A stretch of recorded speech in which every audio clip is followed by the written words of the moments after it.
সাইয়েদনা জিবরাইল আলাইহিস সালাম একদিন রাসূলুল্লাহ সাল্লাল্লাহু আলাইহি ওয়াসাল্লামকে বলেন, ওগো আল্লাহর হাবিব, আমি শুনেছি সব কিছু সৃষ্টির আগে নাকি আল্লাহ পাক আপনাকে সৃষ্টি করেছেন। আমার খুব জানতে ইচ্ছে করছে আপনার বয়স কত।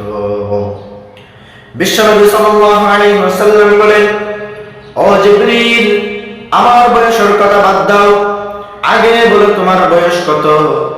জিবরাইল আলাইহিস সালাম বলেন, ওগো আল্লাহর হাবিব, আমার বয়স কত আমার ঠিক মনে নাই। আল্লাহ পাক আমাকে কখন বানিয়েছেন আমার মনে নাই, তবে আল্লাহ পাক যখন আমাকে সৃষ্টি করেছেন, সৃষ্টির পর দূর আকাশে আমি একটি নক্ষত্র দেখতে পেতাম, যেই নক্ষত্র একবার উদিত হলে ৭০,০০০ বছর পর্যন্ত থেকে যেত। ওই নক্ষত্র যখন আবার অস্ত যেত, ওই নক্ষত্র যখন আবার ডুবে যেত, ৭০,০০০ বছর পর্যন্ত অস্ত যাওয়া অবস্থায় থেকে যেত।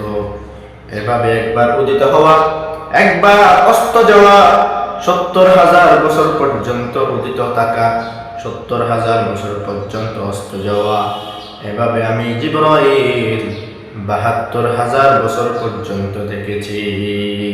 সুবহান।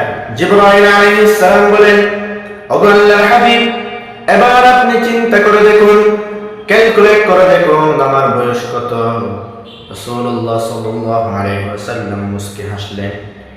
এরপরে সাইয়েদনা জিবরাইল আলাইহিস সালামকে বললেন, ও জিবরিল, তুমি যে দূর আকাশে একটি নক্ষত্র দেখতে পেতে, যেই নক্ষত্র একবার উদিত হলে ৭০,০০০ বছর পর্যন্ত থেকে যেত, ওই নক্ষত্র যখন আবার অস্ত যেত, ৭০,০০০ বছর পর্যন্ত থেকে যেত।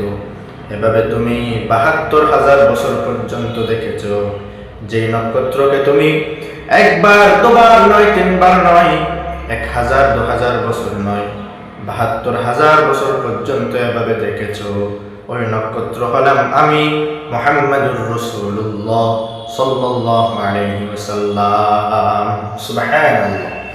শুধু তাই নয় মুসলমান ইমানদার, যখন আরশ ছিল না, জমিন ছিল না, আসমান ছিল না, গ্রহ নক্ষত্র ছিল না, আল্লাহ পাক রব্বুল আলামিন দুনিয়ার বুকে আসমান, জমিন, চন্দ্র, সূর্য, গ্রহ, নক্ষত্র, মানুষ, জিন, পাহাড়, পর্বত, সাগর, সমুদ্র থেকে শুরু করে দুনিয়ার বুকে আল্লাহ পাক যত রকমের সৃষ্টি করেছেন, এই হাজার হাজার রকমের সৃষ্টির আগে আল্লাহ পাক রব্বুল আলামিন মুহাম্মাদুর রাসূলুল্লাহ সাল্লাল্লাহু আলাইহি ওয়াসাল্লামকে সৃষ্টি করেছেন।